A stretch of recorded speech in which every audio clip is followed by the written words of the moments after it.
There was a doghouse takeover at the Sahara tent last night where our next guest closed out day one of the festival.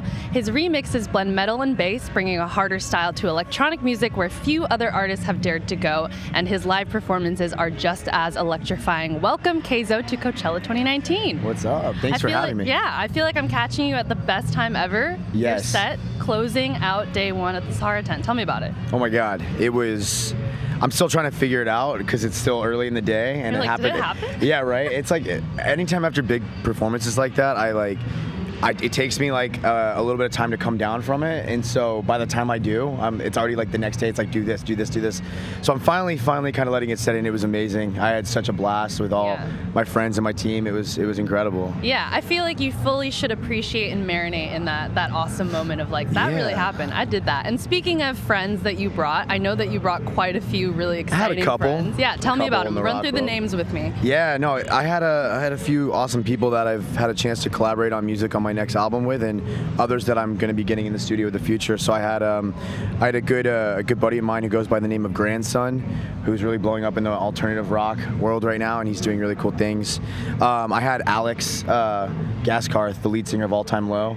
Cool. All Time Low's featured on my next single coming out of my album called Up in Flames. It's coming out right after Coachella, so we brought him out. And then we had Tommy Lee come out and drum back to back with Frank Zumo, the drummer of Sum 41, which was epic. I still like that moment. Was so like surreal to me looking over and seeing that. So I'm still trying to figure that out. And then we had Youngblood come out and do. I did a remix of 11 Minutes for him and Halsey and Travis Barker, and we came and performed that to end the set, and it was so much fun. Yeah, it was like just a few pals. It felt like a jam sesh, to be completely honest with you, like having them all out there and having the Unleashed show go on. So it was epic. I'm so stoked on it. Well, tell me a little bit about, that group of special guests is really incredible. I also grew up as like a pop punk kid. I was like the Sum 41 Fat Lip era. Oh my God, that's fully, me all day. Fully in it. Yeah, so tell me a little bit about what that genre means to you. Yeah, so I grew up listening to pop punk and rock music and alternative, and so that's like what I was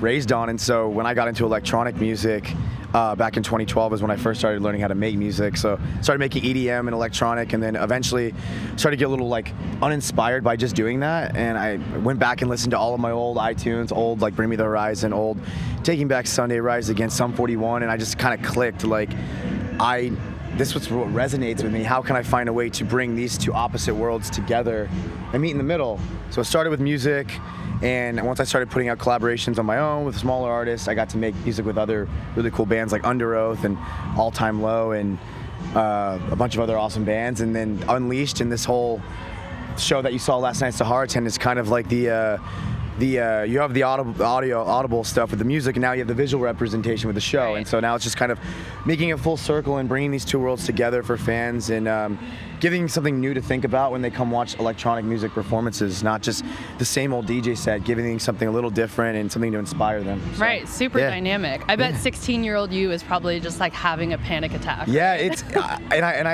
have so many people say that, and I'm like, I love that. They're all like, all these fans are like, oh my God, you're bringing about my emo side. Like when I was 13, 14, I'm like, that's amazing. And I want you to think that. But the goal now is to like take that moment and let's evolve it and move it forward. So, right. So tell me more about what's coming up for you. You mentioned there's an album in the works. Yeah. So I got that. It's almost done. We're looking to have it, thought it would be out this month, but we're looking at probably end of May. Cool. And so I got my last single, like I said, with All Time Low coming out.